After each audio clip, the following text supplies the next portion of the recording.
Ako ang inyong Lolo Pael. At ako naman si Kabanong. At ito ang aming kwento.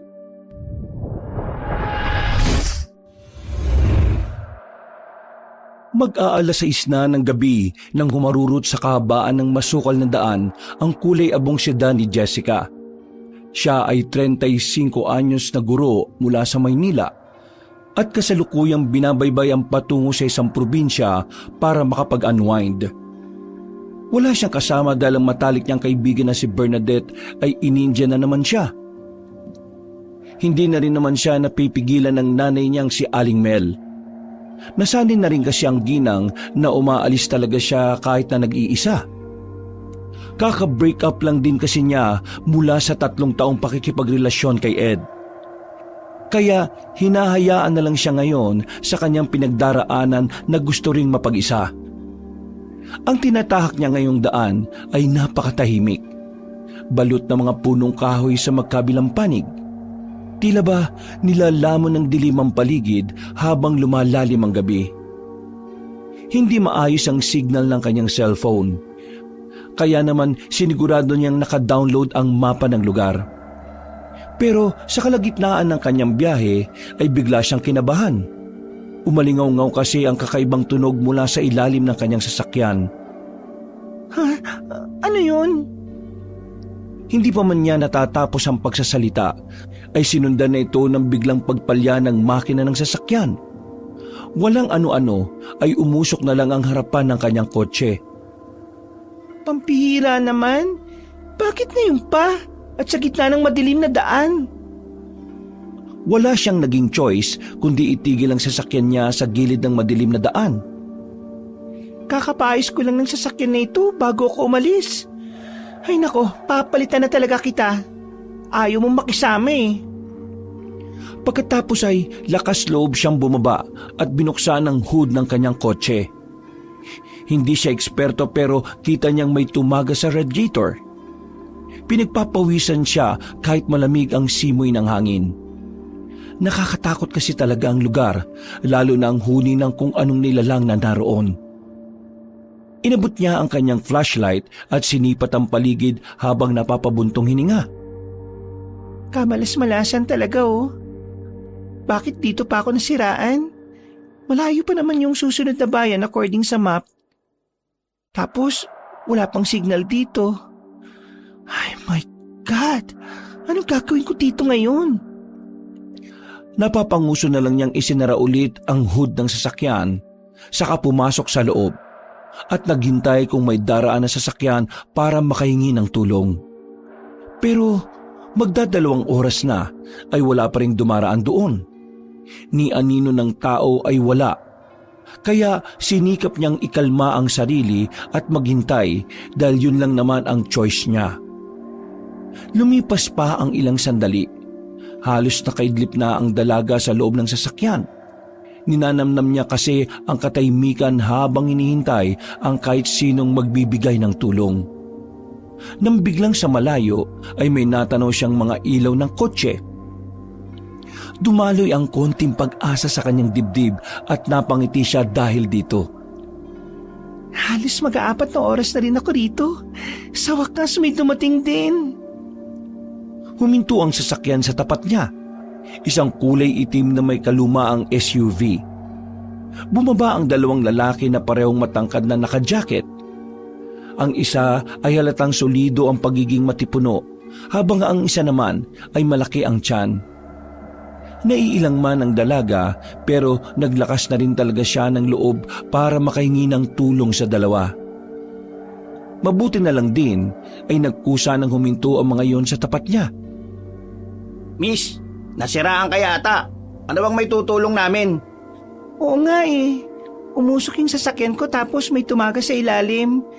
Hindi ko mapaandar ang kotse. Mag-4 na oras na nga ako rito eh. Sa wakas, may dumaan ding sasakyan.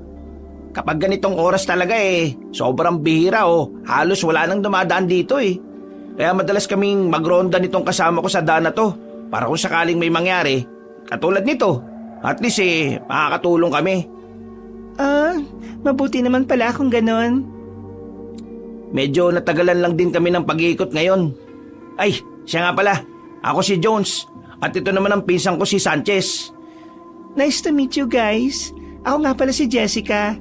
Siya nga pala, kakapalan ko na sana yung mukha ko. Pwede bang makiram sa inyo ng CP para lang makatawag ako dun sa pupuntahan ko? Wala kasi akong signal eh. Naku, wala talagang signal sa banda rito. Kung gusto mo, sumabay ka na lang sa amin ni Jones tapos hahatake natin yung kotse mo. Malapit na lang naman yung susunod na bayan eh. Mga kalahating oras. Nakakaya naman sa inyo. Naku, huwag ka nang maya sa amin oh.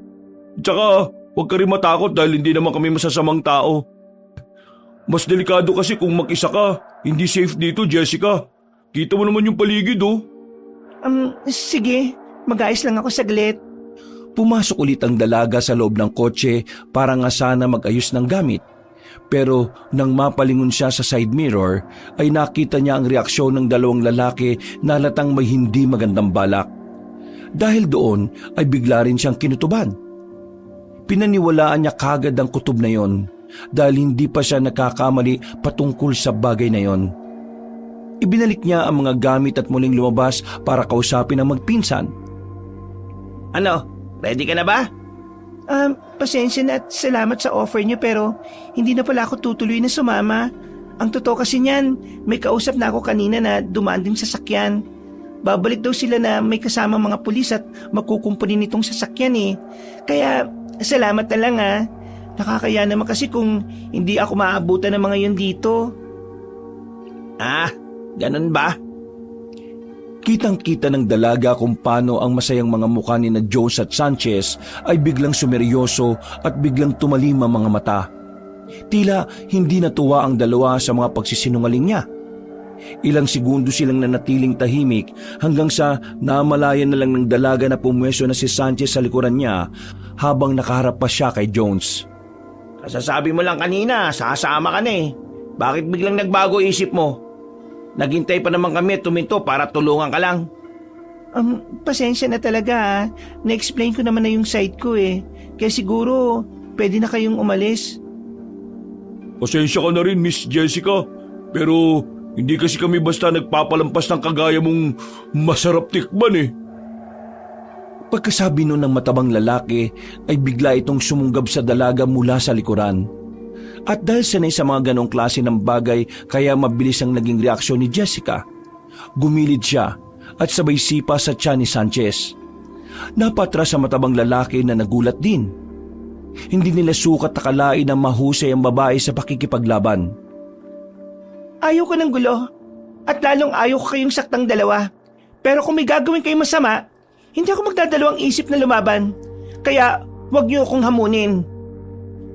Naudlot na siya dahil mabilis ding umatake si Jones pero nakaiwas pa rin ang dalaga at tinadyakan niya sa tuhod ang matipunong lalaki. Kasunod nito ay ang pagsuntok niya sa panga. Ito ang eksaktong teknik na itinuro sa kanya ng kanyang sensei sa taekwondo. Nagsanay kasi siya ng mga martial arts simula pa college bilang paraan ng pagtatanggol sa sarili. Aba, magaling ka. Ito yung mga gusto namin ng pinsan ko eh. Yung mga babaeng palaban. Tama, mas lalo tuloy ako na-excite na matikmang tong si Jessica eh. Tikman niyo tong magpinsan. Ang suntok ko.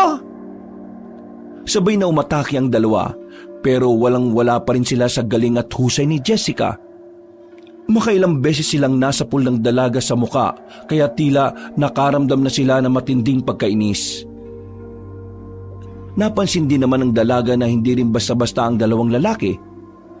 Sa dami kasi ng natamo nilang mga major strike ay nakakatayo pa rin sila.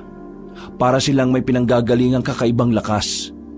Muling sumugod si Sanchez pero nasalubong siya ng elbow strike ni Jessica sa ilong. Dahil doon ay tumalimsik ang dugo nito. Hindi pa natapos ang dalaga dahil huminga pa siya ng malalim. Sabay ikot at sumipa ng 360 back kick kay Jones. Napaurong ang dalawa. Pero katulad kanina, hindi pa rin sila nanghihina. Anak ng tuko ko ah. Matindi pala tong babaeng to. Oo nga, pinsan. Kailangan na yata nating gamitin ng kaunting lakas galing sa dilim para mapatalima natin siya. Oo nga, tara na! Gamitin na natin! Pagtingin sa kanya na magpinsan ay biglang kumislap ang mga mata nito.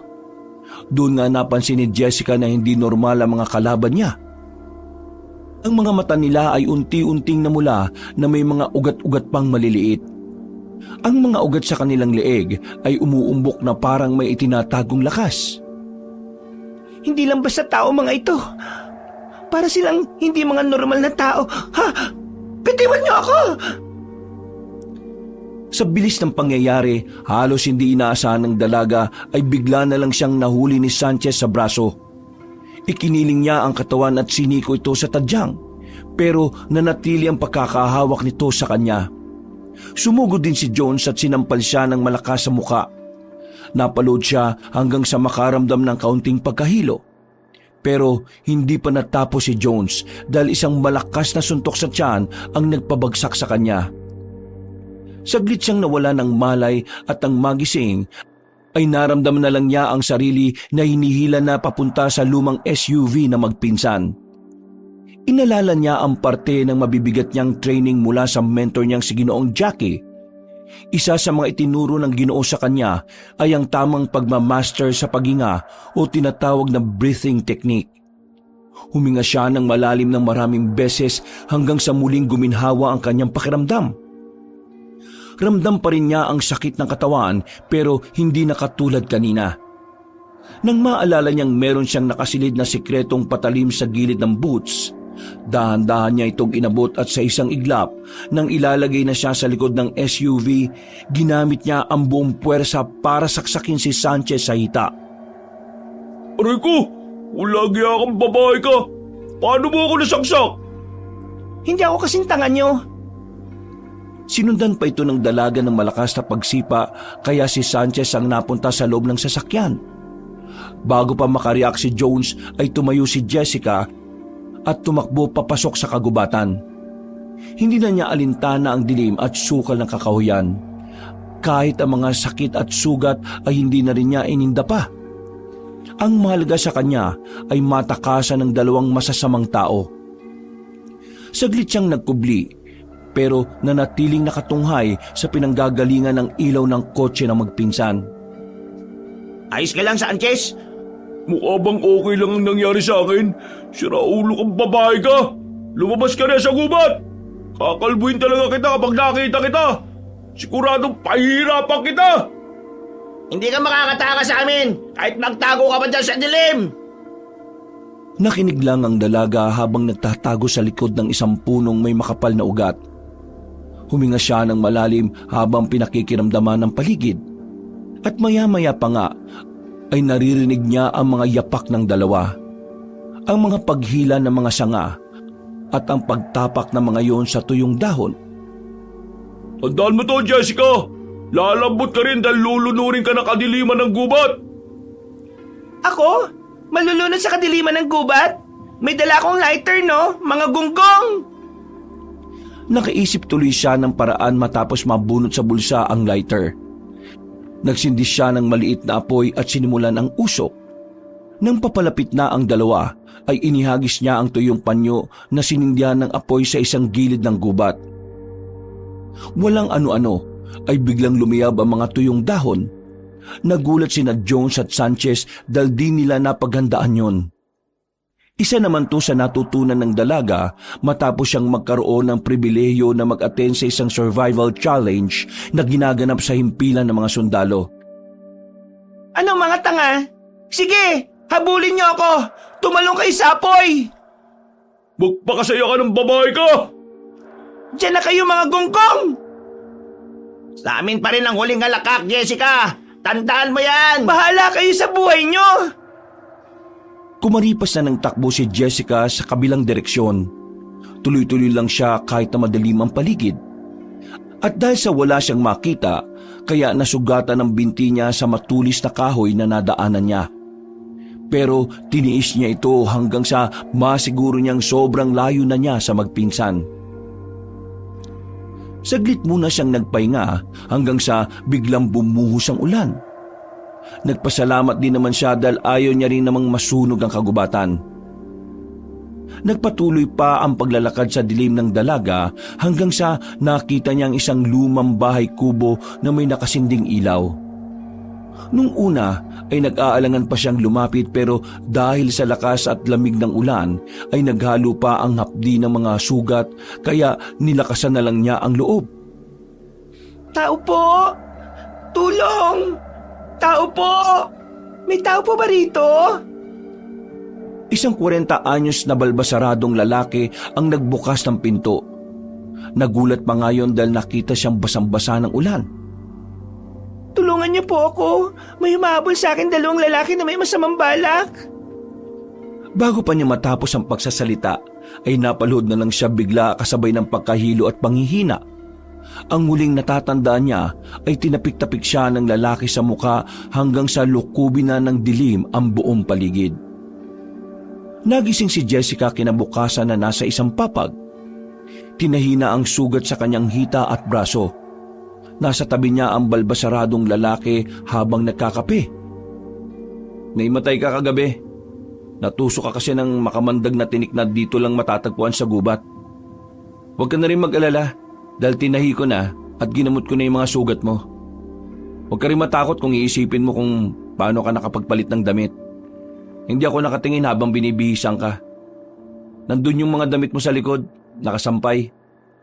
Pwede mo na yung suotin mamaya kapag tuyo na. Salamat. Salamat sa pagliligtas mo sa akin. Ang sabi mo, hinahabol ka ng 2 lalaki, di ba? Pwede mo bang sabihin sa akin ang mga itsura nila? Pero bago yon, mag-almusal ka muna.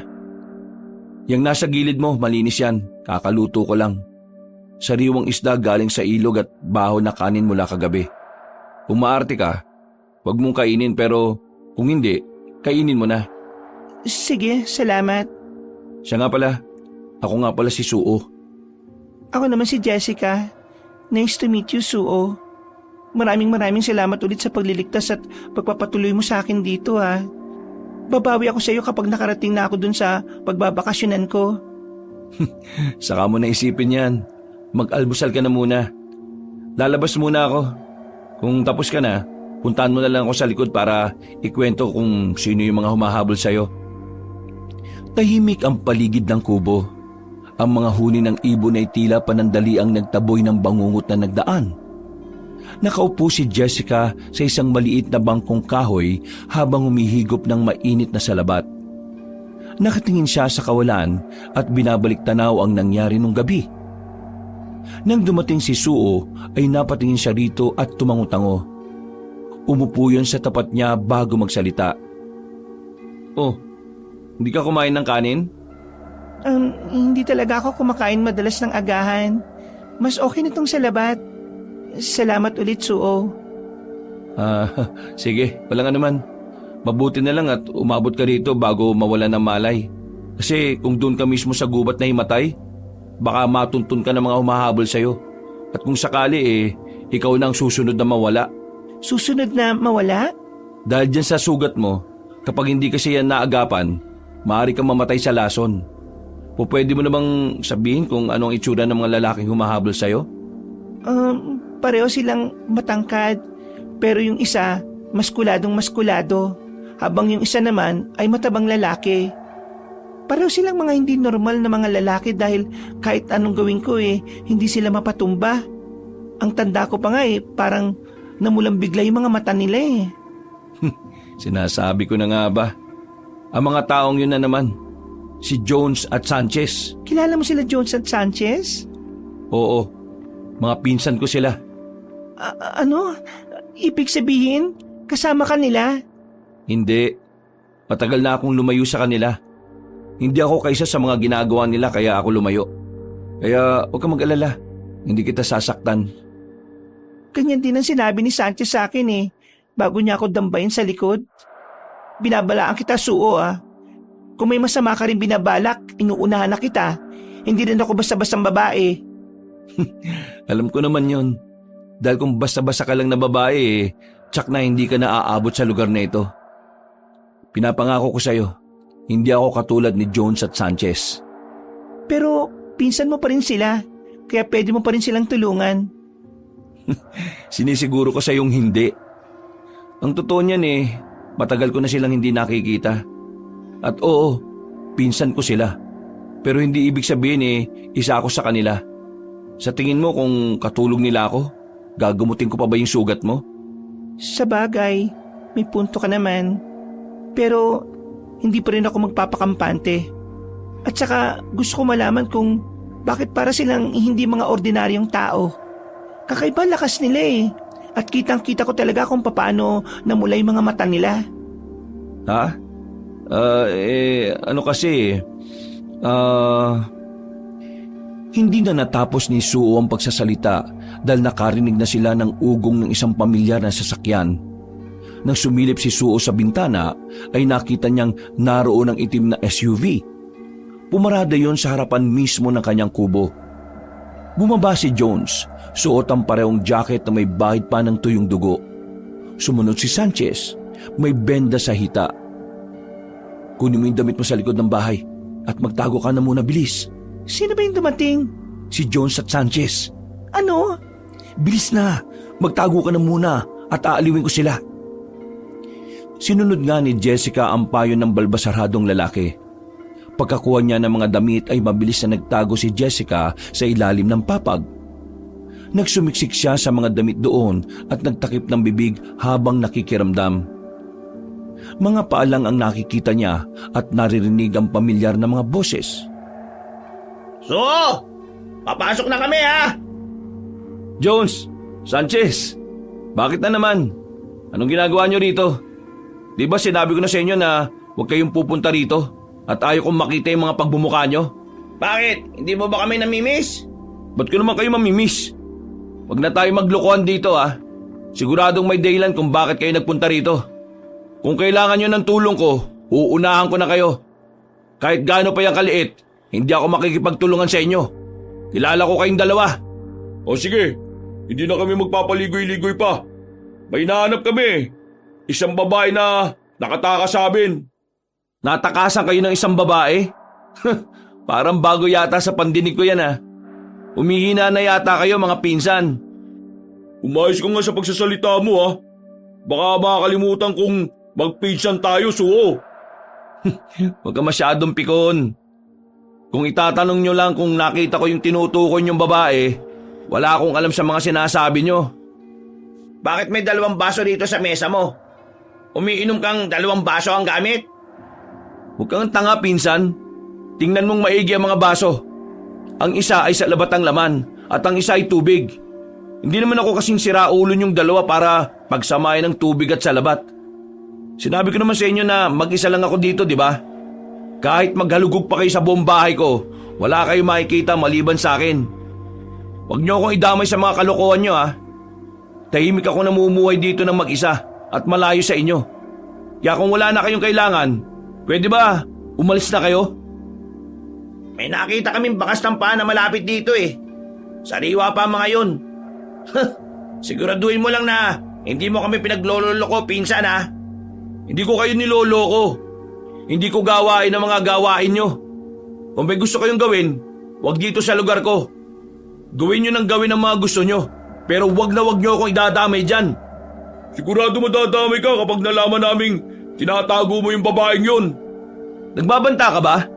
Gusto mo bang magkasubukan tayo rito? Ha, Sanchez? Hindi man nakikita ni Jessica ang mukha ng mga nag-uusap ay ramdam niya naman ang tensyon sa paligid. Wala naman siyang magawa kundi manatili sa ilalim ng papag. Dahil alam niyang malalagot siya at malalagot din si Suo kapag nahuli siya.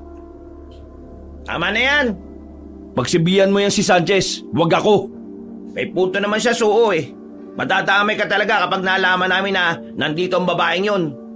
Naamoy namin ang amoy ng babae na nanggagaling dito. Kaya wag mo kaming tarantaduhin. Kailangan namin makuha si Jessica dahil kakaiba siya sa lahat ng taong nabiktima namin. Nang marinig yun ni Jessica na nanatili sa ilalim ng papag, ay kinabahan din siya ng husto. Pinili niyang maging kalmado habang pinakikiramdaman ang bawat galaw ng 3 lalaki. Luminga-linga siya at naganap ng posibleng mataguan pa kung sakaling sumilip doon sina Jones at Sanchez. Mag-aalugog kami rito sa ayon sa gusto mo. Mga wala talaga kayong respeto no? Respeto? Sa'yo pa talaga nang galing ang salitang yan, ha? Ikaw na mismo na walang respeto sa lahi natin. Ano sinabi mo? Umismid lang si Jones pero bago pa siya makasagot ay bigla na siyang nasuntok sa mukha. Natumba siya sa sahigat nang makita yun ni Sanchez ay sumugod din ito pero para siyang tinuro ni Suo hanggang sa mapasandal sa pader. Inangat pa siya hanggang sa mapatingkad habang sinasakal ng braso. Unti-unti na ring namula ang mga mata niya pero kinukontrol niya ang sarili dahil baka makita ni Jessica kapag nagkataon. Sabi ko naman sa inyo na huwag niyo akong susubukan Tinulak niya pa si Sanchez na napahawak sa leeg nun, habang si Jones naman ay dahan-dahang tumayo na nagpupunas ng dugo ang bibig. Umalis na kayong dalawa! Bago ko pa makalimutan na mga pinsan ko kayo! Hindi ba tayo tapos, oo? Babantayan ka namin. At kapag nalaman ko na nandito yung babaeng yon, dalawa ko kayong papatayin. Bakit hindi niyo paganahin ang mga pang-amoy niyo? Ngawa kayo ng ngawa. Gusto mo bang masuntok ulit, ha? May araw ka ring hayop ka. Sige na, umalis na kayo. Bago pa ako hindi makapagpigil. Alam na alam niyo kung ano ang kaya kong gawin. Kinalampag ng malakas ni Suo ang lamesa at nabiyak ito. Nang makita ito ni Jones at Sanchez ay nagpasya na silang umalis. Ilang saglit pa nga ay narinig na ni Jessica mula sa pinagtataguan ng tunog ng sasakyang papalayo. Pagkalipas ng ilang minuto ay lumabas na si Jessica mula sa kanyang pinagtataguan. Nang makita niya ang naging itsura ng mesa ay nagulat siya sapagkat halos mahati ito sa gitna. Sinong may gawa niyan? Ikaw ba? Bakit parang mga kakaibang nilalang kayo ng mga pinsan mo? Maganda ka, Jessica. Dahil siguradong babalik sila rito mamayang gabi. Kung mamayang gabi pa sila babalik, edi aalis na ako dito sa inyo. Kailangan kong bumalik sa sasakyan ko sa kalsada para makahingi ako ng tulong sa mga sasakyang daraan habang maaga pa. Sigurado kong tinangay na ng pinsan ko yung sasakyan mo. At tungkol naman sa mga sasakyan dumadaan, wala talagang dumadaang kotse sa dinaanan mo. Anong ibig mo sabihin? Nalinlang ka kagabi sa daan. Si Jones at Sanchez, gawain na talaga nila ang manlinlang ng tao. Dun sa pinakabukanan ng baryo Kalimliman, may 2 daanan doon. At ang daan papunta sa pinakamalapit sa bayan ay nasa kanan. Habang ang daan papunta sa lugar na to ay nasa kaliwa. Sa kaliwa nga ako dumaan kagabi. Ang lahat ng dumadaan sa kalyeng yon ay hindi na nakakaalis pa. Ikaw pa lang kauna-unang nakawala sa kanila at nakaabot ng kinabukasan. Bakit nila ginagawa yun? Anong ginagawa nila sa biktima? Pinapatay ba nila? Handa ka bang marinig ang mga ginagawa nila? Bigla naman akong kinabahan sa mga sinabi mo. Pero na-curious pa rin ako Kaya sabihin mo na. Okay, tama ang sinabi mo. Pinapatay nila ang mga nabibiktima nila. Pero sa pamamaraang hindi kaaya-aya. Yun ang dahilan kaya nagdesisyon akong umalis sa tirahan namin. Hindi ko na masikmura yung ginagawa ng mga pinsan ko Bakit hindi ka na lang din umalis sa lugar na ito? Kung umalis ako dito, di kagabi pa lang napahama ka na. Yun ang dahilan ko kaya ako nanatili rito. Para kung sakaling may makatakas sa kanila, matulungan ko. Sa kasamaang palad maliban sa'yo, wala pa talaga nakakatakas sa kanila. Kung ganon, tulungan mo ako makaalis dito ng ligtas. Oo, gagawin ko yon. Kaya sana, makinig ka lang mabuti at magtiwala sa akin. Mag-asikaso ka na ngayon dahil ihahatid kita hanggang sa kabilang bayan. Kailangan natin magmadali dahil malayo-layo yun. Aabutin tayo ng hapon kung mabagal tayo maglalakad. Oo, sige. Nag-asikaso na nga kaagad silang dalawa para sa pag-alis. Dinala ni Suo ang mga importanteng gamit niya at sandata. Binigyan niya rin si Jessica ng mga sandata na 2 punyal. Tinago yun ng dalaga at sabay na silang lumabas ng bahay bago mananghalian. Tahimik na binaybay ni Jessica at Suo ang makitid na daan patungo sa kakahuyan. Bagamat mahina pa si Jessica, ay ginigit niya sa sariling lumaban at lumayo sa lugar ng karahasan. Sa bawat takbang niya, ay muling sumasagi sa isip ang bangungot ng pagtakas na sinapit niya sa kamay ni na Jones at Sanchez. Malayo na ang narating nila kaya tila mas tumitindi ang kakaibang hatid na tensyon sa kapaligiran. Tanging huni ng ibon, kaluskos ng damo at malalim na paghinga ni Suo ang mas malinaw niyang naririnig. Napatingin si Jessica sa dala ng lalaking sibat na yari sa bakal at kahoy. Parang sandatang taglay ng mandirigma ng kagubatan. Hindi man niya sinasabi, ngunit ramdam ng dalaga na may mabigat sa pakiramdam ng lalaking kasama. Lagi itong lingon ng lingon na tila ba may hinahanap o inaasahang sumalakay anumang oras. Kailangan natin magmadali, Jessica. Naamoy ko na sila. Malapit lang sila Jones at Sanchez dito. Naamoy mo? Paano mo nagagawa mga yon? Tapatin mo nga ako, Suo. Anong klase mga nilalang ba talaga kayo? Sa ngayon, hindi mo na muna kailangan malaman dahil palagay ko naman hindi na yun importante. Mas atubagin natin kung paano tayo makakaalis dito ng ligtas. Pero paano ako magtitiwala sa inang lubos kung hindi mo sasabihin sa akin ang totoo?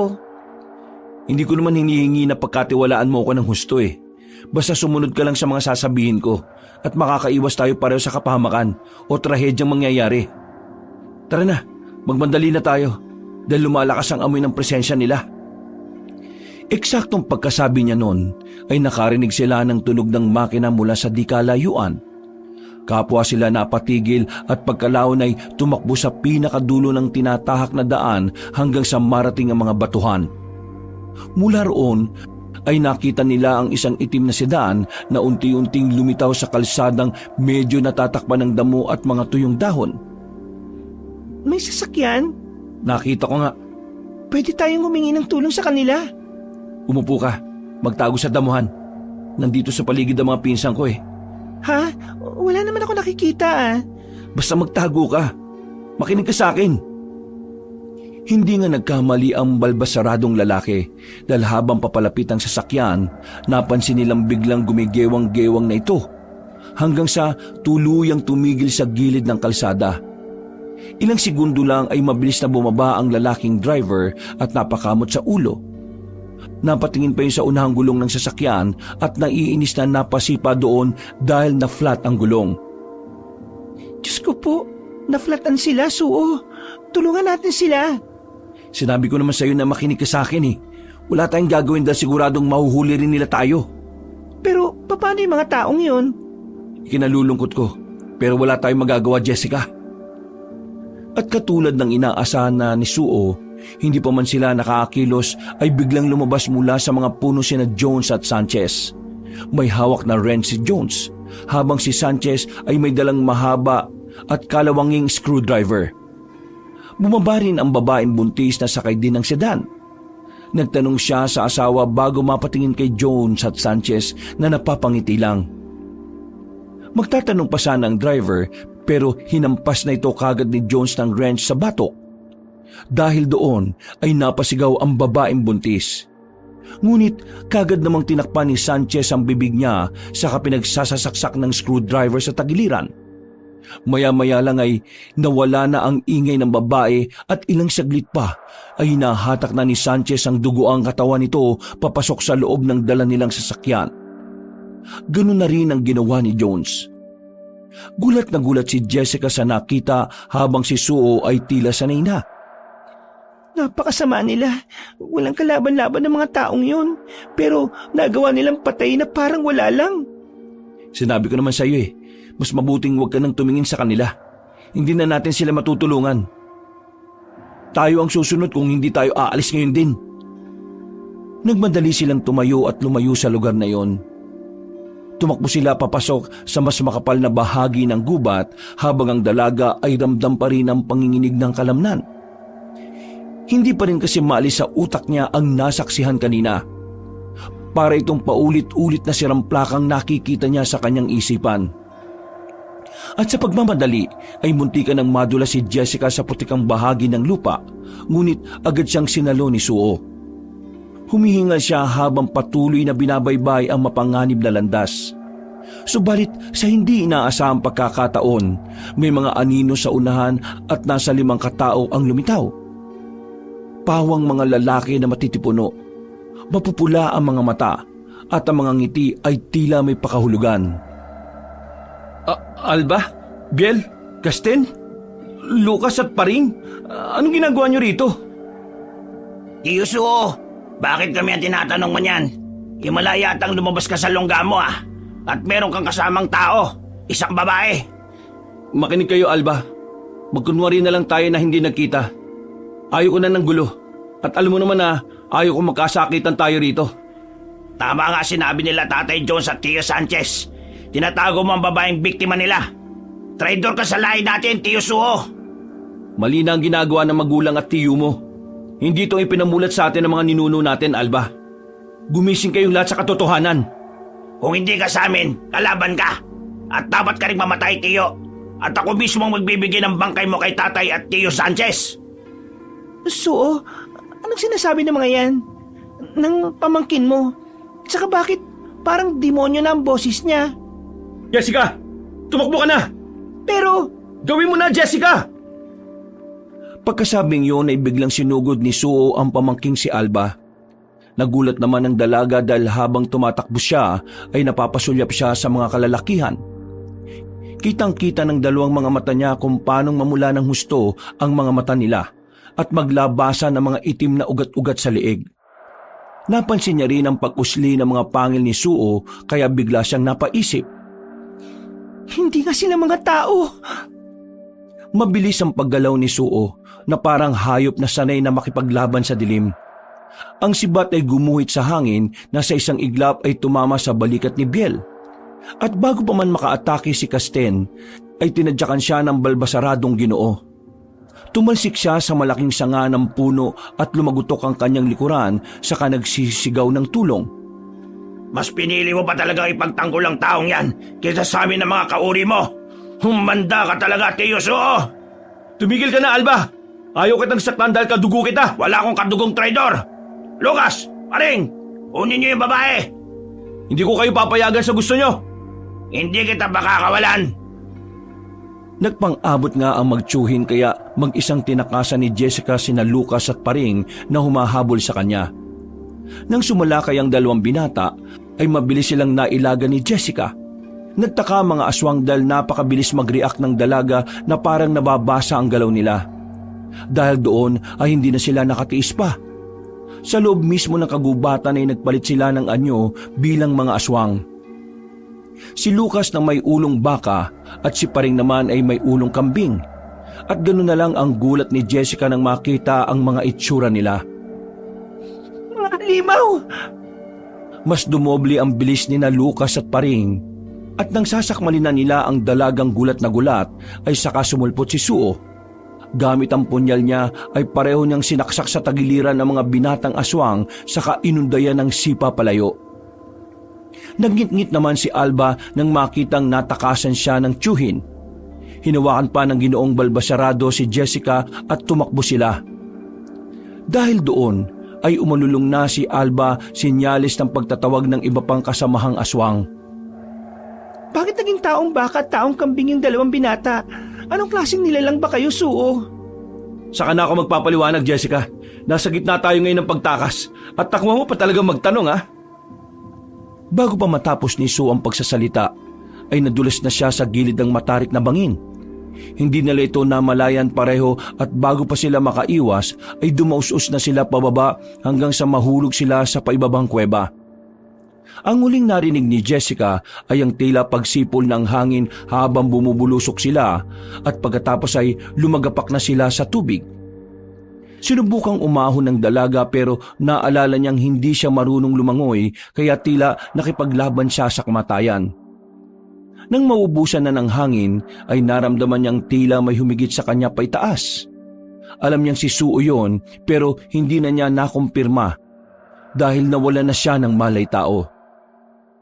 Pagmulat ng kanyang mga mata ay kadiliman ang tumambad sa kanyang paningin.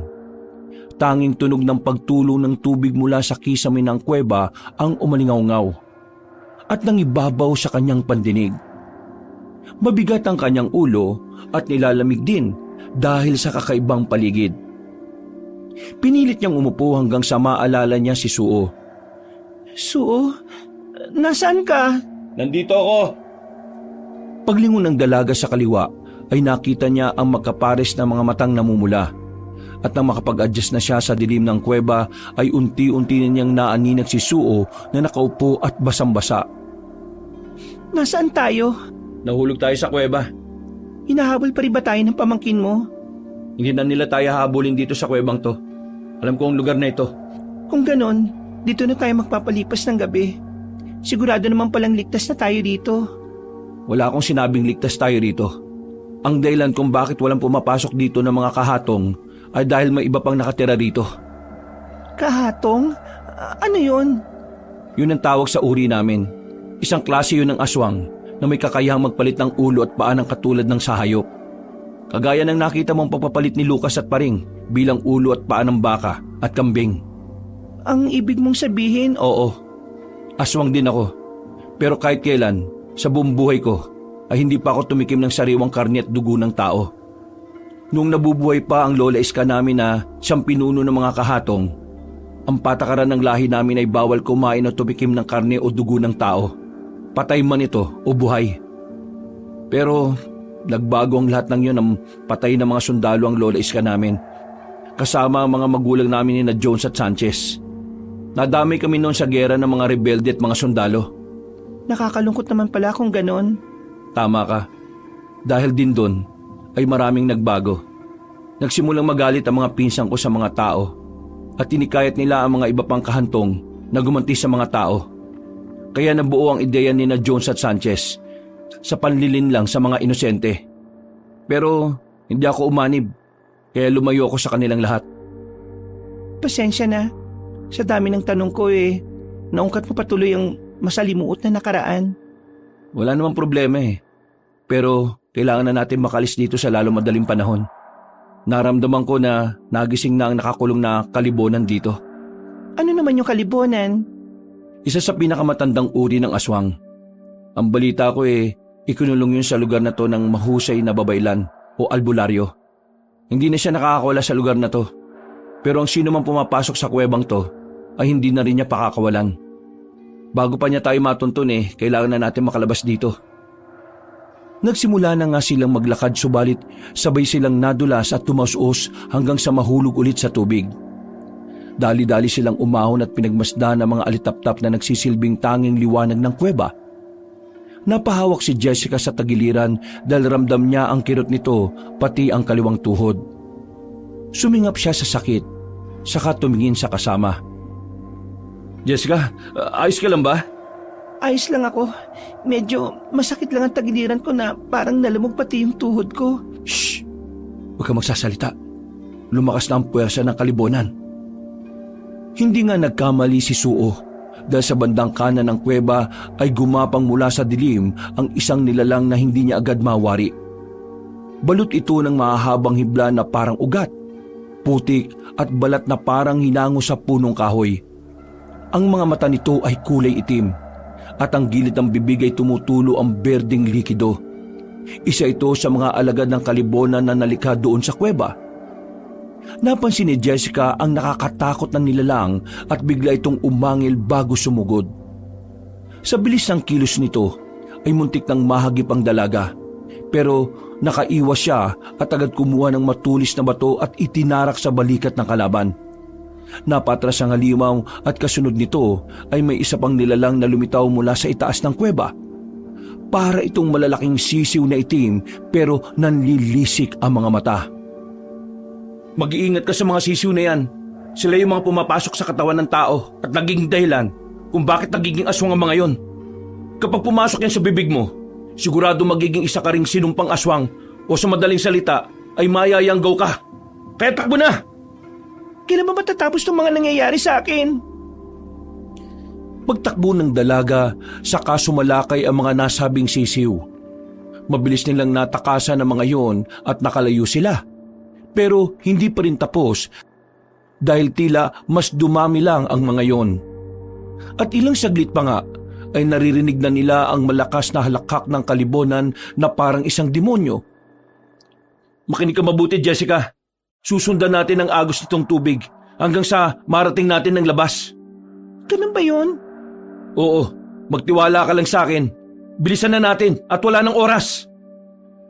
Eksaktong pagsalakay ng mga itim na sisiw ay magkayakap silang tumalon sa umaagos na tubig. Inanod sila pareho hanggang sa makarinig na sila ng tila malakas na pag-agos ng tubig. Nang mapagtanto nilang tila talon yon ay mas lalo silang kumapit sa isa't isa. Mas lalo ring dumami ang mga alitaptap sa bahaging yon kaya mas lumiwanag ang kapaligiran hanggang sa may maaninag sila sa pinakatuktok. Nagulat si Jessica dahil nakita niya ang makakapal na ugat na tila may buhay at parang tumitibok-tibok. Ano yan? Parang may tao na napapalibutan ng buhay na ugat sa pinakatuktok. Yan yung kalibonan na ikinulong dito. Huwag mo na siyang lingunin dahil kahit nakakulong siya, ay may kakayahan siyang mamanipula ang isip ng isang tao, lalo na kapag mahina ang espiritual na kalooban. Eksaktong pag-iwas ng dalaga ng tingin ay muling humalakhak ang kalibonan. Pero hindi na nila ito nakita pa dahil nahulog na sila sa talon. Pagkaraan ng ilang minuto, matapos mahulog sa maliit na talon ay dali-dali silang umahon sa tubig. At sa dulo ay isang bukana na tila labasan ang kanilang naaninag. Nasiguro ito ni Suo dahil may hangin na nanggagaling doon na tumatama sa kanilang balat. Nandoon na yung lagusan palabas, Jessica. Talaga? Salamat naman at makakalabas na rin tayo rito. Naudlot na ang dalaga sa pagsasalita dahil may kung anong sumirit na tunog mula sa likod nila. At kasunod nito ay ang ingay ng maraming yapak na mabibilis. Mabibigat na parang mga sanga ng puno na bumabangga sa lupa. Anong nilalang yun, Suo? Mga alagad ng kalibonan. Hindi sila papayag na makalabas tayo dito. Bilis, takbo na! Kung ayaw mo maging pagkain at kabahagi ng lakas ng kalibonan para makalaya sa kuwebang ito. Diyos ko po! Jessica, tumalong ka na sa tubig. Ako nang bahala sa mga halimaw na to. Ayokong iwan ka at saka hindi ako marunong lumangoy. Susunod ako sa'yo. Mababaw lang yan kaya huwag ka mag-alala. Magpaagos ka para mabilis na makarating sa labasan. Napilitan si Jessica na lumusong sa malamig na tubig. Nagpaagos nga siya patungo sa labasan habang pinipilit huwag magpanik. Narinig niyang nagsimula na ang sagupaan sa likod. Ang sigaw ni Suo at ang galit na hiyaw ng mga halimaw. Kitang-kita niya kung paano makipaglaban ng balbasaradong lalaki na humugot ng ikalawang balisong na may inskripsyong nakaukit sa sinaunang baybayin. Sumugod siya sa unang alagad ng kalibonan. Pinutol ang ugat-ugat nitong galamay gamit ang matalim na kutsilyo. Sumirit ang likidong berde mula sa katawan ng nilalang na umangil at galit na galit. Ngunit hindi pa siya nakakahinga nang sumalakay ang pangalawa. Umikot si Suo. Isinaksak ang balisong sa leg nito at binikas ang pangontrang dasal. Nangatal ang nilalang at sumabog ang alikabok na kulay putik. Ngunit ang nagsisilbing pinuno ng mga sumalakay na halimaw ay lumapit na. Lumalabas ang mga halamang tinik mula sa kanyang katawan. At bawat takbang ay may kasunod na pagguho ng lupa. Dahil doon ay nag-alala na ng husto ang dalaga na nakatayo na mismo sa bukana ng lagusan. Suo, tara na! Takbuhan mo na yan! Tatapusin ko na ang labang ito! Mamamatay na kayong lahat! Hindi niyo ako matatalo! Hindi ako magpapatalo kahit na sino man sa inyo! Mapakahatong man o kalibonan! Biglang umatake ang halimaw at muntik nang tamaan si Suo ng malalaking tinik na lumipad mula sa katawan nito. Napilitan siyang umatras papunta sa lawa at doon ay tumalon siya. Maya-maya pa ay sumulpot ang balbasaradong binata mula sa ilalim ng tubig. Habol hininga, duguan ng balikat at may paso sa tagiliran. Katapusan mo na! Walang pag-alinlangan niyang itinarak ang balisong sa noo ng kaaway. Sigaw ng sigaw ang halimaw hanggang sa bumagsak ito sa lupa at unti-unting nalusaw na parang bula. Pagkatapos ay tumakbo na sina Suo at Jessica sa labas ng kuweba. Sabay silang napahinga habang humihingal ng sobra. Dahil doon ay hindi na nakapagpigil ang dalaga na maluha dahil sa pinaghalong tuwa at kaba. Nagawa natin, Suo. Nakalabas tayo ng kuweba. Oo nga, Jessica. Nakalabas tayo ng ligtas. Hindi ko rin nakalain na matatakasan natin yung sinaunang aswang na kalibonan na nakakulong dyan sa kuweba eh. Ang husay mo. Ang husay mong makipaglaban. Sana katulad mo rin ako. Hindi na importante kung magaling o hindi sa pakikipaglaban. Ang mahalaga sa ngayon ay buhay tayo. At hindi nakakuha ng kalibonan. Mabuti na lang talaga. At nag-ikot-ikot ako ngayon malapit sa yungib. Magaling ka talaga, Tiyo. Dahil natakasan mo ang kalibonan sa yungib. At nakaligtas pati ang babaeng yan. Gulat na napatayo sina Jessica at Suo. Naggalit na galit at unti-unti nang nag-aanyong kahatong. Nang tuluyan na itong maging isang kaaway ay nagimbal ang dalaga. Ito kasi ang unang pagkakataon niyang makakita ng aswang na tila mukha ng isda ang itsura pero sobrang tatalim na mga ngipin at may ikatlong mata sa noo. Anong klaseng nilalang yan? Yan ang mga espesyal na anyo ng isang kahatong.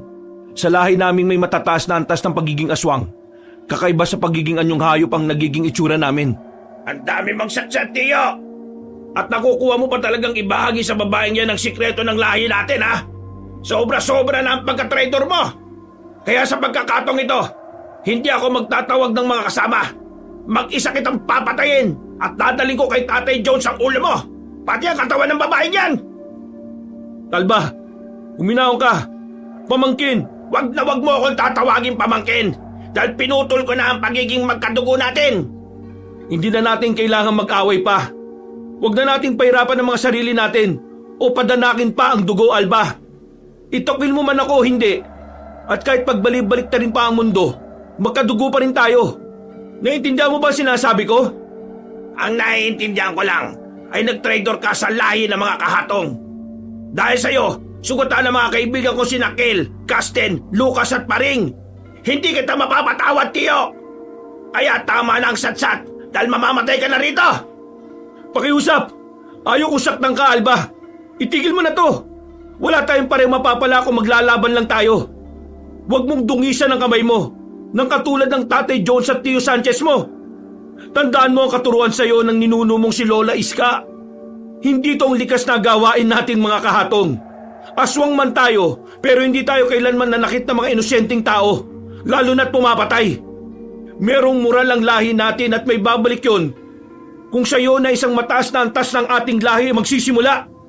Tumigil ka na! Ayaw ko nang marinig ang mga kasinungalingan mo! Papatayin kita, Tiyo!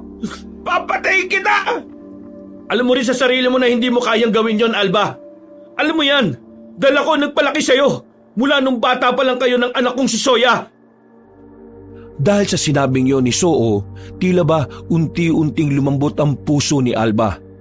Bumalik sa kanyang alaalang masasayang araw noong siya at ang kanyang pinsang si Soya ay magkasama pa.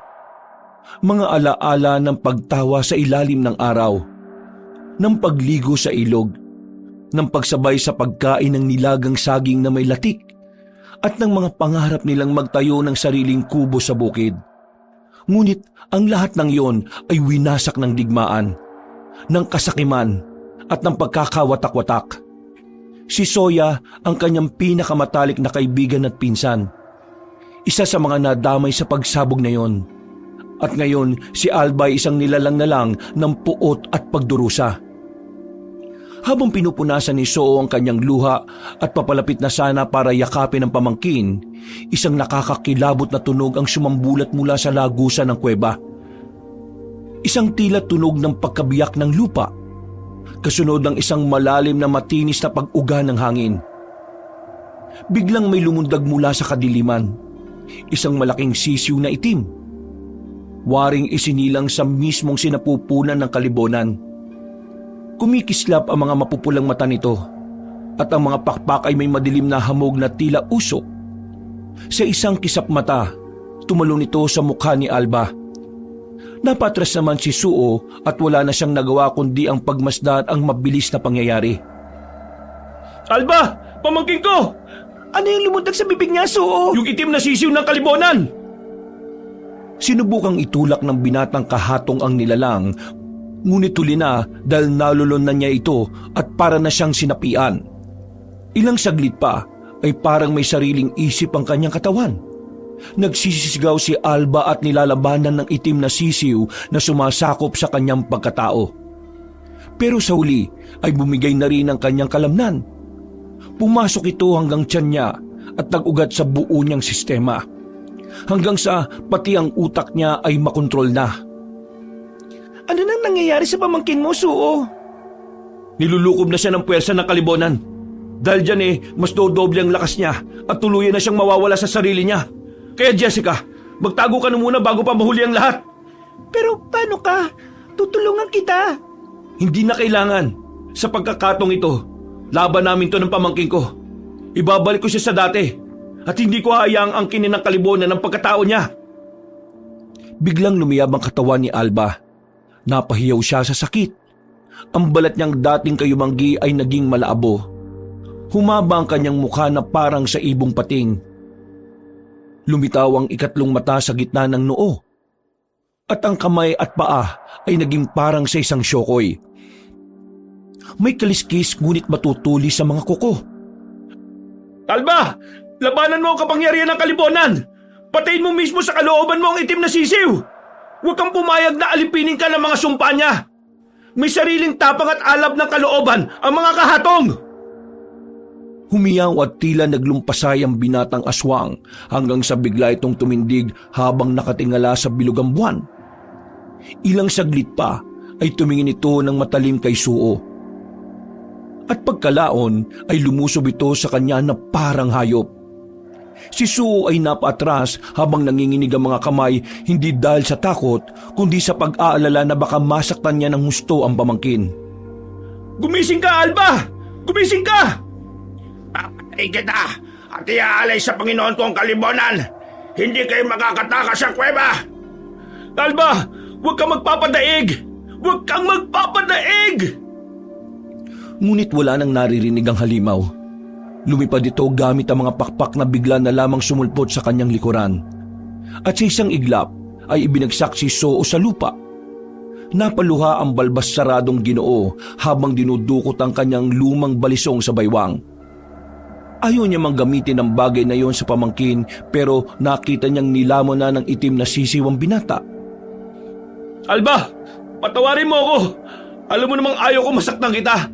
Pero ito lang ang paraan para makalaya ka sa tanikala ng itim na sisiw ng kalibonan. Muling sumalakay si Alba at ilang beses niyang tinamaan at napuruan si Suo. Sinubukan pa ng halimaw na hatakin ng Ginoo papasok sa loob ng yungib pero nakagawa ito ng paraan. Pinagsasasaksak nga ng balbasaradong Ginoo ang pakpak ni Alba hanggang sa makabitiw ito sa kanya. At nang makalayo na ay isa lang ang tanging paraan na naisip niya, kundi ang mag-anyong kahatong na rin.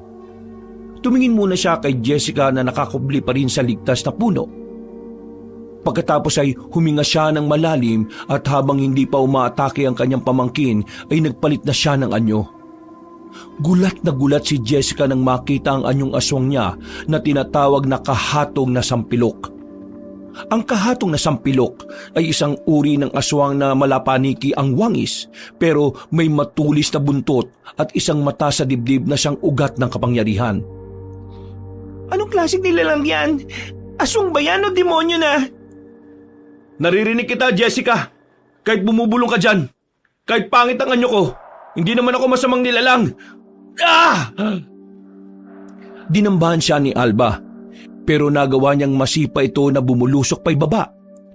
Napabuntong hininga siya dahil nakita niya nasaktan ng gusto ang kahatong na binata. Pasensya na, Alba. Kailangan ko tong gawin. Pamangkin, pasensya na. Muling umatake ang malapating na aswang pero panay lang ang salag ng malapaniking aswang. Sa bawat sipa ni Alba, sa bawat tampas na matutulis nitong kuko, ay hindi agad gumaganti si Suo. Napasadsad siya sa bato. Natalsika ng sariling dugo at halos mawala ng ulirat sa isang iglap hanggang sa marinig na niya ang tinig ng kanyang pamangkin. Suo, tulungan mo ako. Ayaw kong maging alipin ng kalibonan. Alba, lumabang ka! Lumabang ka, pamangkin! Hindi ko kaya. kinakain niya ang kaloob-looban ko. Inuubos niya ang alaala ko. Ang alaala namin ni Soya. Tulungan mo ako! Tulungan mo ako, Tiyo! Dahil doon ay binalikan niya ang kanyang balisong at gamit ang kapirasong kahoy ay sinandalan niya ang sarili at bumangon. Papatay ko kayo! Papatay ko kayo! Tiyo! Patayin mo na lang ako! Kailangan kong tapusin to! Para sa iyo, Alba! Nilabanan ng malapaniking aswang ang emosyon at sa muling paglusob ni Alba ay sinubukan siya nitong kagatin. Pero gumulong siya pakaliwa at saka sinaksak ang gilid ng nagwawalang aswang. Ngunit hindi pa yun sapat kaya lumipat si Soo sa kabila at doon muling sinaksak ang malapating na aswang. Sumigaw si Alba sa galit at sinuntok siya, dahilan upang tumalsik din ulit siya. Habang nakandusay sa lupa, nag-isip si Soo ng paraan. At doon niya naalala ang ikatlong mata sa noo ni Alba na siyang kahinaan niya. Sa kabila ng sakit sa buong katawan, ay sinikap na malapaniking aswang na umakyat sa isang bato na malapit sa kanila. Nang sumugod muli si Alba na may panibagong lakas, tumalon si Soo mula sa mataas at inundayan ng saksak ang ikatlong mata nito gamit ang kanyang balisong. Isang malakas na sigaw ang lumabas sa bibig ng halimaw. Nang isay si Alba, pumutok ang mata at nagsimulang bumula ang kanyang katawan ng itim na likido. Ibinagsak nito ang katawan sa lupa. Gumugulong, umaalon-alon ng tiyan na tila may sariling buhay. At bago pa makalapit si Soo ay lumuwa ng itim na sisiw ay dali-dali niya itong tinakpan hanggang sa mapirat at malusaw sa kawalan. Alba, andito lang ako. Patawad kung sinaktan kita, pamangkin ko. Hindi po, Tiyo. Ayos lang po ako. Salamat po at hindi niyo inayaang mawala ang alaala ko kay Soya. Oo naman, hindi ko talaga papayagang mangyari yun. Natigilan na ang malapaniking aswang dahil nakita niyang bumulwak na ng gusto ang itim na dugo sa bibig, sa mata, sa tenga at ilong ni Alba. Unti-unti na rin itong bumalik sa taong anyo at sinubukan pang abutin ang kamay ng tiyuhin pero nawalan na ito ng buhay. Unti-unting tumigil ang paghinga ng binata at si Soo duguan, luhaan at nanatiling nakaluhod sa tabi ng katawan ng pamangkin. Lumapit sa kanya si Jessica na umiiyak din matapos makita ang nangyari. Sa unang pagkakataon ay hindi nakaramdam ng takot ang dalaga. Kahit nakita niya ang pagiging anyong aswang ni Soo. Ayos ka lang ba? Oo, umalis na tayo rito. Kailangan na kitang maihatid sa kabilang bayan bago pa tayo makita ng iba pa. Pero paano ang pamangkin mo? Hindi mo ba muna siya ililibing? Wala nang oras. Siguradong nakaagaw ng atensyon ng laban namin at malamang sa mga oras na to may mga papuntan na ritong kahatong. Walang iya ka, Soo! Anong ginawa mo sa anak ko? Pinatay mo si Alba! Ang sarili mong pamangkin! Para lang sa babaeng yan! Traitor ka talaga! Sinasabi ko na kasama mo ang babaeng yan Tinatanggi mo pa kanina! Hoy! Nagkakamali ka! Hindi ganun na nangyari! Niligtas niya ang anak mo! Manahimik kang babae ka! Dahil isusunod kita kapag napatay ko ng traitor kong pinsan! Magbabayad ka sa ginawa mo sa anak ko! At ngayon ay mas may rason na ako para patayin ka! Maniwala kayo! Hindi pinatay ni Soo si Alba! Sinabi ng manahimik Jessica, umalis ka na. Diretsuhin mo lang yung ilog. Dadaling ka niya sa unang baryo at doon ka humingi ng tulong sa mga tao. Sigurado akong tutulungan ka nila laban sa mga hahabol sa iyong kahatong. Kung meron man. Pero sisikapin kong pigilin silang lahat dito ngayon. Pero paano ka? Katulad ng palagi kong sinasabi sa iyo, susunod ako. Siguraduhin mo lang dahil hindi pa ako nakakabawi sa lahat ng kabutihan mo. Sige na, alis na! Bago pa matapos ni Soo ang pagsasalita, ay nagpalit na ng anyo si Jones at nakita rin yon ni Jessica.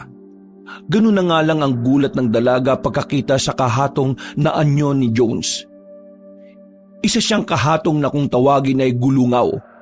Uri ito ng aswang na may muka at paa ng kalabaw pero meron ding 6 na mga matang malilikot. Kumislot-kislot ang mga yon na halatang galit na galit bago sumalakay na mabilis. Sa sobrang bilis ay hindi nakita ng dalaga ang mga pangyayari. Nagulat na lang siya nang biglang may makapal na usok na tila bumulusok papunta kay Suo. Nang mawala ang nasabing usok ay tumambad sa paningin ng dalaga ang nabuwal na kahoy. Ganun kalakas ang anyong aswang ni Jones. Jessica! Takas na! Dali! Habang nakikipaglaban si Suo sa pinsan ay sinamantala na nga ni Jessica ang mga bagay-bagay. Tumakbo siya at sinundan ng dinadaluyan ng ilog. Mula sa hindi kalayuan ay naririnig niya ang alulong ng mga aswang na nagngangalit at naglalaban-laban. Napalingon siya sa paligid hanggang sa may maaninag siyang mula sa bandang itaas. Nang i-focus niya ang tingin doon, nakita niya si Sanchez na nakabuntot pala sa kanya. Naku po, sinasabi ko na nga be, mabuti na lang at may iniwan na sandata sa akin si Suo. Binunot niya kagad ang 2 punyal at saka inihanda ang sarili. Maya-maya pa, paglingon niya ulit sa kinaroroonan ni Sanchez ay nagulat na lang siya dahil dumaus-us na yon pababa sa kanya. At pagkatapos ay unti-unti na ring nag-anyong kahatong na kung tawagin ay karagom.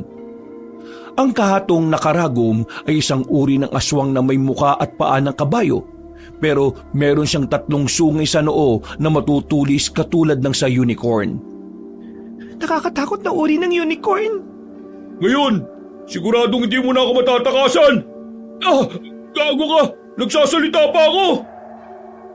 Sinamantala na ng dalaga ang pagkakataon. Binato niya sa mukha ng 1 punyalang halimaw na kaagad tumama sa mata. Napahintuyo at natumba dahil sa sakit na nararamdaman. Nagpatuloy naman sa pagtakbo si Jessica pero pasulyap-sulyap siya sa likuran. Kaya nakita niya kung paano higitin ni Sanchez ang punyal sa kaliwang mata. Magbabayad kang babae ka! Ang dami mo na kasalanan sa akin, ha? Kaya kapag nahuli kita, sinisiguro ko sa'yong mahihirapan ka ng gusto bago ka mamatay! Wala akong pakialam sa'yo, pangit na aswang! Siraulo ka! Tinawag mo pa talaga akong pangit, ha? Mamaya pagsisisihan mo yung mga... Punyemas ka talagang babae ka! Nagsasalita pa nga ako eh! Ang dami mo kasing sinasabi eh!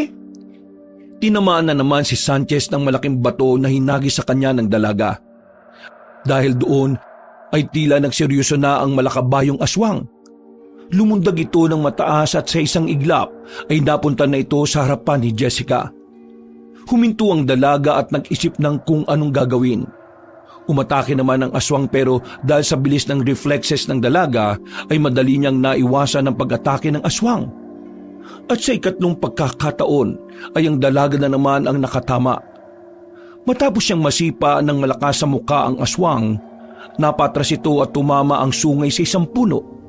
Kasunod naman noon ay nadulas din ang babae na nagpagulong-gulong bago mahulog sa ilog. Mabuti ay sa mababang parte lang siya nahulog kaya kaagad din siyang nakatayo. Nang tiningnan niya ang aswang ay hinihigit pa nito ang sungay na tila bumaon sa puno. Sinamantala ni Jessica ang pagkakataon. Tumakbo siya na mabilis para mas makalayo sa kalaban. Hanggang sa ilang saglit pa ay meron na siyang nakitang liwanag na mga bahay mula sa hindi kalayuan. Diyos ko po, may nakikita na ako mga kabahayan. Makikiligtas na ako. At sinong nagsabi sa'yo na makakawala ka sa kamay ko, ha? Hindi ko hayaan matakasan mo ako ulit! Bisit kang babae ka! Alay! Gago! Gago ka talaga! Mga bato ko! Mga bato ko! Pinuntirya nga ng dalagang isa pang mata ng kahatong na malakabayo. Dahil doon ay napahinto ito at naglumpasay na parang isang bata. Dahil doon ay masinamantala ni Jessica ang pagkakataon. Pagtingin niya sa pinakapwesto ng nagwawalang aswang ay nakita niya sa itaas nito ang isang malaking bato. Umakyat siya roon at buong lakas na itinulak ang batong nakausli. Parang awa mo na, mahulog ka na sa aswang na yon. Sige na bato, makisama ka naman. Nang tila nawawalan na siya ng pag-asa ay biglang ang umuyog ang bato at unti-unting gumulong pababa. At bago pa mapagtanto ni Sanchez ang lahat, ay bumagsak na sa mismong ulo niya ang nasabing bato. Sa lakas ng impact ay nagtalsikan ng ilang parte ng karne sa ulo niya pati ang naputol ng mga sungay. Halos masuka-suka naman si Jessica nang makita yun. Pero mas inuna na niyang tumakbo at umalis sa lugar na yon. Nakarinig na rin kasi siya ng iba't ibang pag-angil ng mga kahatong. Sinyalis na nasa paligid na nga lang sila. Nasaan na kaya si Suo? Kumusta nalagay niya? Eksaktong pagkasabi niya noon ay narinig niya ang malakas na boses ng kalabaw. At habang tumatakbo ay nakita niya sa likuran ng isang nilalang. Ang malakalabaw na aswang na si Jones ay tumatakbo mabilis papunta sa kinaroroonan niya. Nanlaki ang mga mata ng dalaga at napaisip matapos yung makita. Si Jones na lang ang sumusunod sa akin. Nasaan na si Suo? Ang sabi niya sa akin, susunod siya kaya hindi siya pwedeng mamatay. Umanda ka ngayon sa akin, babae ka. Ngayong wala na ang hadlang, sigurado mapapasakin ka na. Papahirapan kita ng gusto hanggang sa hilingin mo na lang na mamatay ka na. Pero kahit magmakaawa ka, ay hindi kita kagad basta-basta papatayin. Patatagalin ko ang paghihirap mo. Dahil sa mga narinig, ay tila nakaramdam ng takot si Jessica. Kahit pagod na ay sinikap niya pa ring tumakbo dahil malapit naman na ang kabahayan. Pinaghalo-halo na ang emosyon niya at halos wala na siyang maintindihan sa mga nangyayari. Ang tanging goal na lang niya ay makaalis sa lugar na yon ng buhay. Jessica, kaunti na lang. Sige, tumakbo ka pa dahil kaunting-kaunti na lang ay maaabot na kita. Sa sobrang pagkataranta sa pagtakbo ay nawalan tuloy ng balanse ang paa ni Jessica. Dahil doon ay muli siyang natalisod at gumulong sa tubig. Mabuti na lang ay mababaw pa rin ang nahulugan niya, pero sa pagkakataong ito ay hindi na siya nakatayo ng maayos. Napilayan kasi ang kaliwa niyang paa kaya iika-ika siyang naglakad ng marahan. Hanggang sa tuluyan na siyang maabutan ni Jones. Kumusta, Jessica? Ang tagal mo ring nagpahabol sa amin Ikaw ang kauna-unahang tao na nakapuslit ng matagal. At hindi lang yon. Dahil sa'yo ay maraming namatay na mga kahatong. Ang anak ko at ang pinsan kong si Sanchez. Ikaw din ang dahilan kung bakit nag-away kami ni Suo. Ikaw ang dahilan ng lahat ng to. Kaya karapat-dapat ka talagang pahirapan ng gusto. Sa tingin mo, natatakot ako mamatay? Sige, patayin mo na ako! Huwag kang atat. Dahil katulad ng sinabi ko, pahihirapan muna kita bago ka mamatay. Kung ganon, uunahan na kita! Nang makita ng dalaga ang matulis na kahoy, ay kinuha niya to. At nang tatangkay na niyang saksakin ng sarili, ay bigla siyang tinabig ni Jones. Tumasik siya sa tubig at saka siya nilapitan ng malakalabaw na aswang. Nang kukunin na siya para iuwi, ay nagulat na lang si Jones nang maputol ang kanyang kamay. Pagtingin niya sa bandang kaliwa ay nakita niya si Suo na nasa anyo pa rin ng pagiging aswang. Sugatan niyo na hingal na hingal pero handang-handa pa rin sa laban. Nagsisigaw siya matapos maramdaman ng pag-apdi ng kamay na naputol. Talagang inuubos mo ang pasensya ko, Suo! Hindi kita papayagang saktan mo si Jessica. Ihatid ko siya at makakauwi siya ng ligtas. Tingnan natin kung mangyayari ang sinasabi mo, traitor ka. Mauna kang mamatay at wala kang maihahatid o maililigtas. Nagsalubong silang dalawa at nang magtama ang kanilang mga ulo ay sabay din itong lumagutok. Pero dahil mas matibay ang ulo ng aswang na malakalabaw ay mas nanaig ito. Napalood si Suo pero hindi pa rin siya nagpatalo. Gamit ang malaking pakpak ay nilukob niya ang pinsang aswang. Pagkatapos ay isinama niya ito sa paglipad sa itaas. Nagkakakawag pa si Jones pero dahil sa taas na nila kaya hindi na rin ito magawang umalma. Pagkatapos ay huminto sila sa ere at sabay na napatingin sa ibaba. Gusto mong bumaba? Sige, Pagbibigyan kita. Ano gagawin mo? sabay tayong bababa! Habang nakakapit si Suo sa pinsan ay sabay nga silang bumulusok pa ibaba. Nakatingin lang si Jessica ng gulat na gulat din hanggang sa isang malakas na impact ang dumagundong. Sabay na lumagpak ang dalawang aswang sa lupa at pareho silang duguan at naghihingalo. Nang makita yun ni Jessica ay nagimbal siya ng husto. Hindi na kasi kaaya-aya ang itsura ng magpinsang aswang. Si Suo ay gutay na gutay ang katawan habang si Jones bulwak na ang lamang loob at naghihingalo na rin. Diyos ko po, Suo! Jessica, umalis ka na. Bilisan mo. Ayos lang ako. Wala nang nagawa ang dalaga kundi ang lisanin ng lugar na yon. Tumakbo na nga siya hanggang sa makatawid sa kabilang parte ng ilog kung saan ang mga kabahayan. Humingi siya doon ng tulong at kagad siyang inasikaso ng kapitan ng baryo. Nakaligtas nga siya sa malagim na kamatayan pero ang tumulong sa kanya na si Suo ay hindi na naging maganda ang kapalaran. Wakas,